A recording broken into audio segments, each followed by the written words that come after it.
Welcome to The Dish. As always, I'm Jalen Russell here with my colleague Jalen Gray, giving you the latest stories from the NBA this week.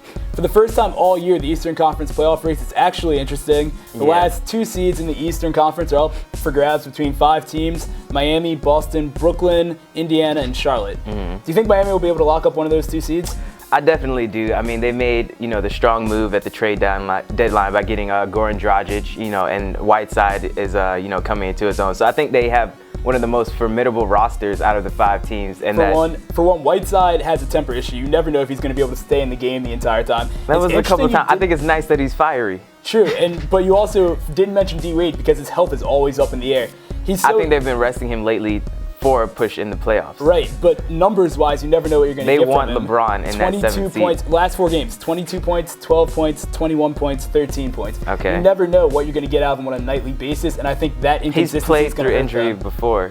Okay, that's fair, but they also have a tough schedule. San Antonio is on their schedule, Cleveland, Chicago, Toronto. So we've got 4 of the top teams in the league right now that you have to play to try to lock up one of these seeds. Whereas Indiana plays all 4 teams, all the 4 other teams that are in the running right now. And they also play Memphis in their second to last game, who could be resting starters that night, and they could get an easy win there. They play the Knicks. But all 5 of these teams pretty much have the same strength of schedule going down. In these last 10 games, and I think Brooklyn really has nothing to play for because everybody knows that they're going to try to get rid of those contracts. But they're 6-4 their last 10 games, including beating Cleveland. But I don't think they have any motivation to try to go anywhere in the playoffs. Then you have Charlotte, Charlotte and Indiana, who are 3-7 in their last 10 games. And I just think they'll have difficulty with Paul George trying to be reinserted, and you don't have Kemba in Charlotte. And Boston, they have one of the toughest schedules actually out of the 5. Yeah, well, we'll just have to see how that plays out. 10 more games left in the season, and that race will be pretty heated. But moving on, this conversation. Earlier this week, Shaq came out and said that if he had a mulligan in the 96 offseason, he would have stayed in Orlando instead of going to LA, where he signed a 7-year, $120 million contract and ended up winning 3 Orlando rings. should have paid him. Do you think that Kobe would have had the same success in his early years without Shaq? Definitely not. The Western Conference was way too crowded. They had enough troubles trying to get out of the West with Shaq, so I don't think that they would have done it without him. Okay, but I think the big issue here is how much they signed Shaq for. He signed for $120 million. Okay. So if you look at that same free agency class, so. Horace Grant re-signed with Orlando 2 days before that for 5 years, $50 million. Say okay, the $50 Lakers million, get that's him. almost half of that money already. Okay, so. That's fair, but say the Lakers get him. They also get Dennis Rodman from 2 days later, who signed for $9 million.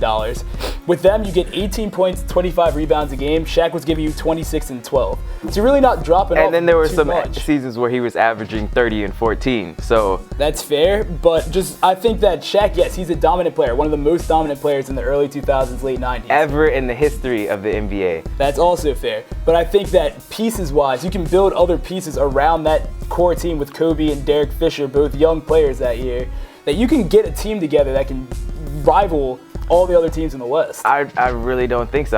The West was okay, just to add some perspective, okay, with Shaq, this is like in the late 90s in the playoffs. 1997, they lose to Utah in the semifinals 4-1. They get swept the following year by Utah in the conference finals, and then the next year they were swept by San Antonio, who went on to win the finals. So you're telling me that Shaq was not immune to losing due to team basketball. So you're saying that all these other teams built a team. They didn't have Shaq. They had other these pieces. teams had stars. They had Utah had John Stockton and Karl Malone, and then you had Hakeem Olajuwon in Houston. Say Jerry Buss could have gone out and got another star? He has a track record of doing that. He got Paul Gasol in 07, got Shaq, Kobe, James Worthy, But Kareem, I just told you that Magic. they had problems already, like getting out of the West with Shaq, and then it took Phil Jackson, who came out of retirement after he vowed never to coach again because it was too good to give up. And then after implementing the triangle offense, they were able to actually win championships. Maybe they win with a different system other than the triangle. When you don't have Shaq, you don't need the triangle.